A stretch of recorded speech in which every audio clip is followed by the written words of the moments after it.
नमस्कार। मुंबई माया नगरी में आपका स्वागत है। मैं हूं रविंद्र जैन। 07 चैनल में सम्मान के साथ हिंदुस्तानियों का स्वागत है। नमस्कार।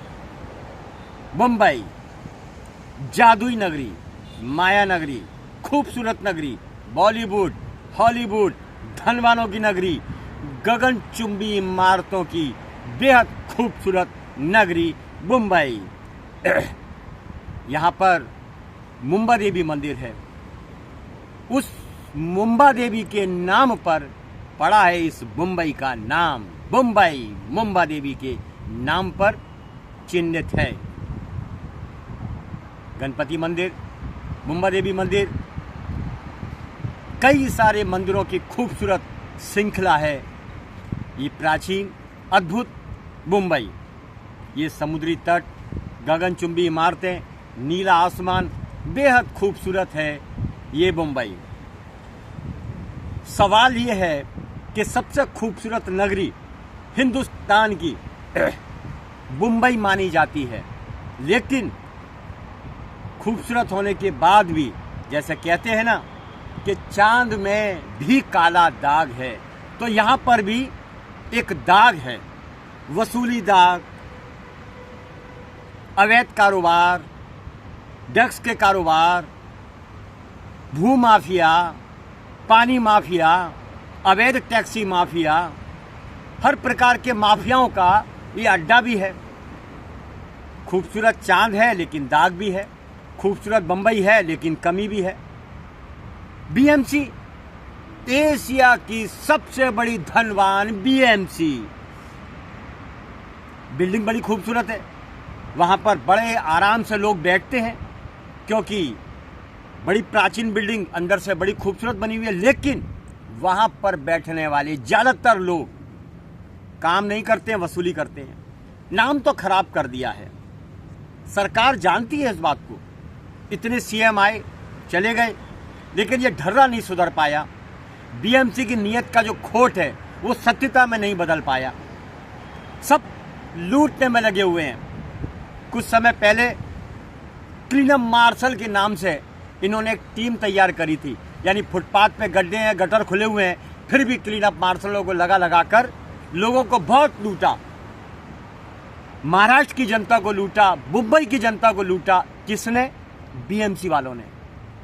दिमाग के कमजोर लगते हैं, नाम खराब कर रहे हैं, अंदर बैठे रहते हैं, इसी के अंदर लूटने के लिए पूरे बंबई को छोड़ दिया है। तो देखिए, याद रखिए, आप ये खोटा काम कर तो रहें, अय्याशी हो जाएगी, बोतल आ जाएगी, नाच लोगे दारू में, बारों के अंदर। 2 दिन की जिंदगी, फिर अंधेरी रात। कर्म तो आपको छोड़ेंगे नहीं। आप भुगतोगे नहीं तो आपकी औलादें भुगतेगी जरूर, ये सच है। अरे शर्म कर लो। बॉर्डर के ऊपर हमारी आर्मी, समुद्र के अंदर जल सेना, वायुसेना हमारे देश के लिए जी जान लगाकर मेहनत करती है। आप लोगों को बचाती है, हम सबको बचाती है, और एक एक इंच के लिए अपनी जान गंवाती है। और देश के अंदर ऐसे तुम लोग जाहिल लोग जो देश को लूटते हो, करप्शन करते हो और करवाते हो। सिर्फ बड़े बड़े बंगले बनाने हैं, रिसोर्ट बनाने हैं, माल खाना है, बुलबुल को नचाना है। कब शर्म करोगे? यही हाल जो तुम आज जनता को लूटते हो, मुंबई की स्थिति को खराब करते हो, मुंबई को नोच नोच कर खा गए। इस धरती से तुम प्यार नहीं करते हो, तुम लूटने के लिए आते हो। यहाँ पर शासन प्रशासन में ज्यादातर बैठे हुए लोग, जो भी लूटता है देश के पैसे को, जनता के पैसे को, और अपने कर्तव्य का सौदा करता है, वो मुगलों के खून की पैदाइश है। ये बात मैं अपने चैनल के माध्यम से बोल रहा हूं, क्योंकि भारतीय कभी भी भारत को नहीं लूटेगा। भारत को तो दुनिया ने लूटा है। मुगल आए, 900 साल कब्जा कर गए, अंग्रेजों ने लूटा, मुगलों ने लूटा। आतंकवाद कैसे है भारत के अंदर? भारत तो छत्रपति शिवाजी महाराज की नगरी है, संभाजी की नगरी है, पृथ्वीराज चौहान की नगरी है, महाराणा प्रताप की नगरी है, अहिल्याबाई की नगरी है, महारानी लक्ष्मी बाई की नगरी है। अरे संतों की नगरी है, राम की नगरी, महावीर की नगरी, कृष्ण की नगरी, अर्जुन की नगरी, भीम की नगरी, योद्धाओं की नगरी। फिर यहां पर दलाल कैसे हैं? इस मिट्टी में दलाल थे ही नहीं, कहे के वार करते थे।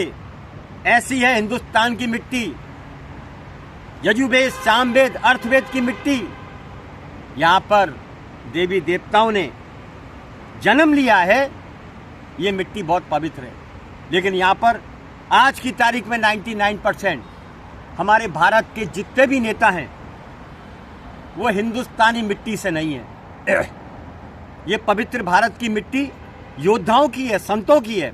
फिर यहां पर वसूली कांड, भूमाफिया कांड,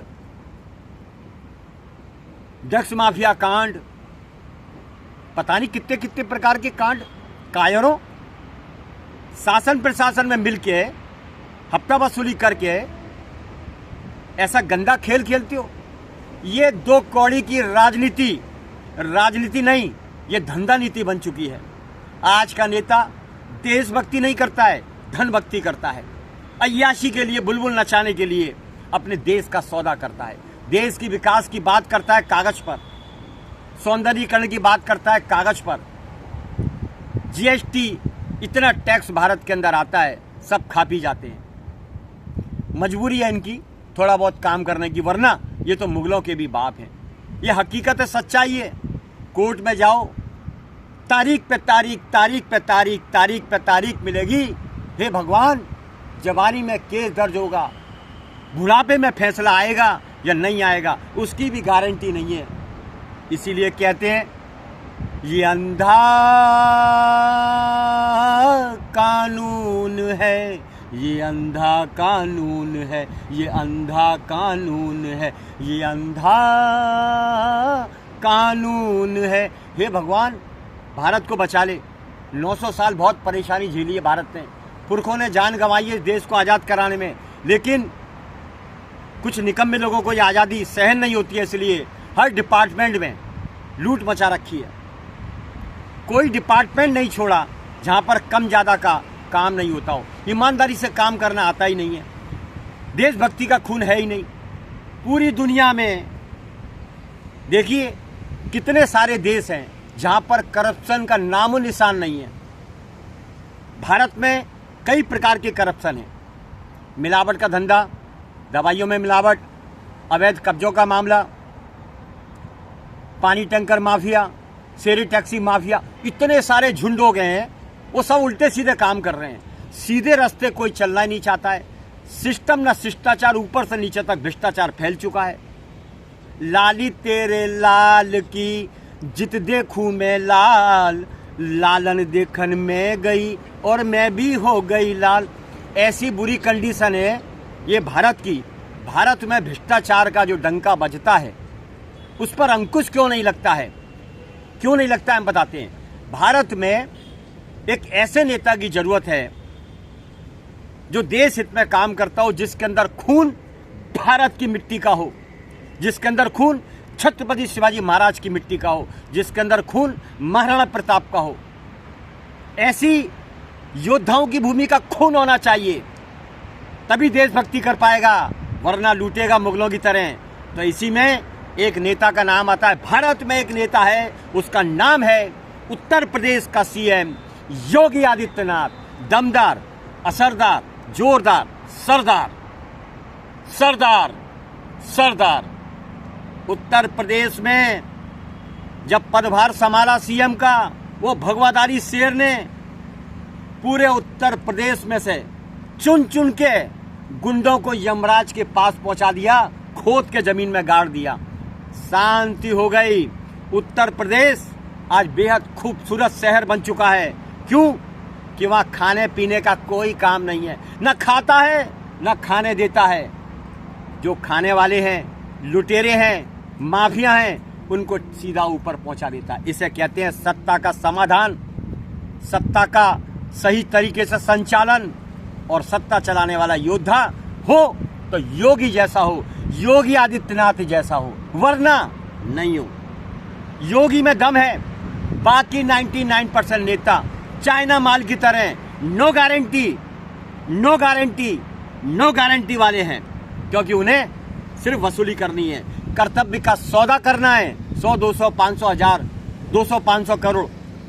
नेताओं के बारे में तो आप जानते हैं, ज्यादातर नेताओं की हकीकत अंगूठा छाप, सड़क छाप, चैन तोड़ने वाला, माफिया से मिला हुआ, डक्सी, फुटपाथ से उठा हुआ, ज्यादातर नेताओं की ये क्वालिटी है। पढ़े लिखे लोग इनके नीचे काम करते हैं, इनको तो काम करना आता ही नहीं है, एसी से ही नहीं उतरते हैं। इनके बाप दादाओं ने कभी ऐसी सुविधा नहीं देखी, इसलिए इन्होंने नेतागिरी का रास्ता चुना। कोई डिग्री की जरूरत नहीं है, इसीलिए नेतागिरी का रास्ता चुना। कोई खर्चे की जरूरत नहीं है, इसीलिए नेतागिरी का रास्ता चुना। कोई मेहनत नहीं करनी है, हराम का खाना है, इसीलिए नेतागिरी का रास्ता चुना। लेकिन याद रखो, जैसा कर्म करेगा फल भी वैसा मिलेगा। नीम बोने वालों को आम कैसे मिलेगा? ये रास्ता चुन तो लिया। जो धरती का पैसा है, जो देश का पैसा है, जो जनता का पैसा है, इस धरती माता को धोखा देने वाला अपनी माँ का कभी सगा नहीं होगा, यह हकीकत है। जिसने भारत की धरती को धोखा दिया, उसने अपनी माँ को धोखा दिया। वंश का विनाश होगा। कंस गया, रावण गया, अकबर गया, बाबर गया, खिलजी गया, औरंगजेब गया, नामो निशान मिट गया। उसी तरह आपके नाम पर भी थूका जाएगा जो देश से गद्दारी करेगा। यह हकीकत है। ये बंबई इतना सुंदर है, मुंबा देवी जाइए। जिस मुंबा देवी के नाम पर मुंबई का नाम पड़ा है, तो यहाँ के नेताओं की करतूत भी देखिए और सरकारी डिपार्टमेंट की हरकत भी देखिए। गंदी गाड़ियां खड़ी हैं वहां पर, और वहां पर नाश्ता पानी बिक रहा है, क्योंकि बीएमसी और शासन प्रशासन के लोग, उन्हें लोग बीमार पड़े या बंबई का नाम खराब हो, उन्हें उससे कोई मतलब नहीं है। उन्हें तो बुलबुल की नचाने के लिए हराम का पैसा चाहिए। डिपार्टमेंट बंद कर देना चाहिए, बीएमसी को टाटा को सौंप देना चाहिए। मैं देवेंद्र फडणवीस से विनती कर करके थक गया, मुंबई हाई कोर्ट से विनती कर करके थक गया कि ऐसे डिपार्टमेंट जो काम नहीं करते बंद कर दो, बीएमसी टाटा को दे दो। मुंबई स्वर्ग था, स्वर्ग वापस से हो जाएगा, वरना कचरे का अड्डा हो जाएगा। यहाँ ट्रैफिक वाला लूट रहा है, 1500 का फाइन मारता है, गाड़ियों पे अपना मोबाइल ठोकता है, इसको पानी टैंकर दिखाई नहीं देते। बंद करो इनके डिपार्टमेंट, सब जगह चारों तरफ कैमरे लगाओ। छत्रपति शिवाजी महाराज टर्मिनल विश्वविख्यात है, वहां पर वसूली वालों ने फेरी वालों को बैठा दिया, और वो फेरी वाले मुगलों की औलाद हैं। और छत्रपति शिवाजी महाराज टर्मिनल को, वहां पर जीपीओ पोस्ट ऑफिस है, उसे भिल्ली बाजार, मस्जिद बंदर, नल बाजार ऐसा गंदा बना दिया है, कुछ पूछो मत, कब्जे करा दिए। ये वसूलीबाज। डीसीपी 1 ऑफिस ठीक सामने, जीपीओ के सामने, पूरे फुटपाथ पर कब्जा कर लिया है। जीपीओ के पूरे फुटपाथ पर फेरी वाले बैठे हैं, जो जनता के फुटपाथ है, सब खा गए। सब तमाशा, मिली भगत है, सबको हफ्ता चाहिए, सब मिले हुए। 300 रुपए रोज फेरी वाला देता है। हजारों की तादाद में फेरी वाले मौजूद हैं। छत्रपति शिवाजी महाराज टर्मिनल और जीपीओ का जो पूरा रोड है, जीपीओ, पूरे जीपीओ को घेर कर रखा है इन्होंने। तो देखिए, ये मुंबई के लिए और मुंबई वासियों के लिए और सरकारी डिपार्टमेंट के लिए ये कितनी शर्म की बात है कि मुंबई को मुंबई के लोग लूट रहे हैं। गंदा कर दिया है। घर का खाते हैं, सरकार का खाते हैं और सरकार से गद्दारी करते हैं। तो गद्दार बाहर से नहीं आते, गद्दार तो हमारे देश के अंदर बैठे हुए हैं। मुंबई के गद्दार मुंबई में बैठे हुए हैं। फेरी वालों को बैठाते हैं, चर्च गेट पे बैठाते हैं, कार्रवाई होती है, फिर बैठाते हैं। खुलेआम खाना पीना लगा रखा है वहां पर। ऐसा भिखारी जैसा सिस्टम बना रखा है, पाकिस्तान बांग्लादेश जैसा बना रखा है। मुंबई की सुंदरता पे दाग लगा दिया इन लोगों ने। बचाइए, ताकत नहीं किसी नेता की इनको कुछ कर सके, क्योंकि फेरी वालों का कहना है जब कोर्ट की नहीं सुनते तो सीएम क्या करेगा। कोर्ट के आदेशों की धज्जियां उड़ती हैं, सरकारी डिपार्टमेंट धज्जियां उड़वाता है कोर्ट की, और सीएम के आदेश की धज्जियां भी सरकारी डिपार्टमेंट उड़ाता है। सब मिली हुए हैं, एजेंसियां मिली हुई हैं, सब हफ्ता खाने के लिए खुद सूचना करती हैं। अपराधीकरण के अंदर इन एजेंसियों के पास नंबर मिलेंगे अपराधियों के। कई फेरी वालों ने, मुल्लाओं ने छत्रपति शिवाजी महाराज टर्मिनल पर मुझे कई बार घेरा, रोड पर, बंद कर दे वीडियो निकालना, नहीं तो 2000 रुपये रिश्वत मांगता है, हम सब फंसा देंगे। हम सब समझते हैं यहाँ के डिपार्टमेंट के लोग क्या करते हैं। हफ्ता मिलना बंद हुआ तो इसे फंसाओ, लड़की के केस में फंसाओ, झूठा फंसाओ, फेरी वालों को इकट्ठा करके बोलते हैं, उन्हें बोलो फंसा देंगे तेरे को, पकड़ लो उसको, ये मारो, डराओ। अरे बुज़दिलों, कायरों, हफ्ता खाने के लिए और निर्दोष को जो देश हित में काम करता है उसे फंसाते हो। तुम्हारी औलादों का भी हाथ देखना क्या होता है। हकीकत बताता हूं, तुम फंसाने का काम बंद कर दो, वर्दी का गलत इस्तेमाल मत करो। रिश्वत के भूखे दरिंदों, मान जाओ, सुधर जाओ। तुम अपने डिपार्टमेंट का नाम खराब मत करो। बड़े बड़े अधिकारियों का नाम खराब करते हैं ये छोटे डिपार्टमेंट के लोग। कुछ हेड कांस्टेबल मिले हुए हैं, कुछ गाड़ी चलाने वाले मिले हुए हैं। इन हफ्ताखोरों को दे के परमिशन दे के, झूठी परमिशन दे के, इनको सपोर्ट कर करके गुंडे मवालियों को, मुगलों की औलादों को, आम जनता को परेशान कराते हैं ये लोग। हल्का चीज बेच के लोगों को नुकसान पहुंचाते हैं। छत्रपति शिवाजी महाराज टर्मिनल, उनकी बुहारियों पर कब्जा कराते हैं। डिपार्टमेंट के लोग कब्जा कराते हैं। सरकारी ड्यूटी करते हो या कब्जा कराने वालों की हफ्ता वसूली करते हो। फेरी वालों का कहना है 300 रुपए में हम ईमान धर्म सब खरीद लेते हैं, वर्दी भी खरीद लेते हैं, बड़े बड़ों को खरीद लेते हैं, क्योंकि 300 रुपए रोज इकट्ठा होके जाता है तो करोड़ों रुपए का थैला रोज जाता है। नियत तो बिगड़ेगी। इनके बाप दादाओं ने नहीं देखा इतना पैसा, तो नियत तो बिगड़ेगी। ईमान धर्म सब बेच दिया। सिस्टम में शिष्टाचार, ऊपर से नीचे तक भ्रष्टाचार, नाम खराब कर दिया मुंबई का। कालबाद एबी भुलेश्वर, मस्जिद बंदर, नल बाजार, हर जगह फुटपाथ जाम। कोर्ट के आदेश की धज्जियां उड़ती हैं। कब्जा ही कब्जा, चारों तरफ कब्जा ही कब्जा। मुंबई हो चुकी है कब्जों की नगरी। हर जगह झोपड़पट्टी बना रखी है इन मुल्लाओं ने, मुगलों की औलादों ने। शासन प्रशासन पूरा उनको सपोर्ट करता है। क्यों सपोर्ट करता है? 300 रुपए रोज हजारों फेरी वालों से मिलता है। बस इसी उम्मीदों के साथ मुंबई को मुंबई रहने दें। ये मुंबई मुंबा देवी की है। इस मुंबा देवी नगरी को गंदा ना करें, फेरी वालों का अड्डा ना बनाएं और छत्रपति शिवाजी महाराज टर्मिनल को फेरी वाला मुक्त करें। और आधार कार्ड, पैन कार्ड झूठे, सब झूठे बना के देने वाले यहाँ के डिपार्टमेंट के लोग हैं। इन्हीं उम्मीदों के साथ मैं हूं मुंबई से रविंद्र जैन, देश और जनता के हित में सदैव तत्पर बात करने वाला। इस खूबसूरत बम्बई को बचाएं। देवेंद्र फडणवीस से विनती करता हूं, यहाँ पर शेरे टैक्सी माफियाओं का झुंड, पानी टैंकर माफियाओं का झुंड, कई प्रकार के माफियाओं के झुंड पर आप कंट्रोल लगाइए। इसमें शासन प्रशासन के लोग मिले हुए हैं। बस इतना ही काफी है। फिर आऊंगा नए विषय के साथ। जय हिंद।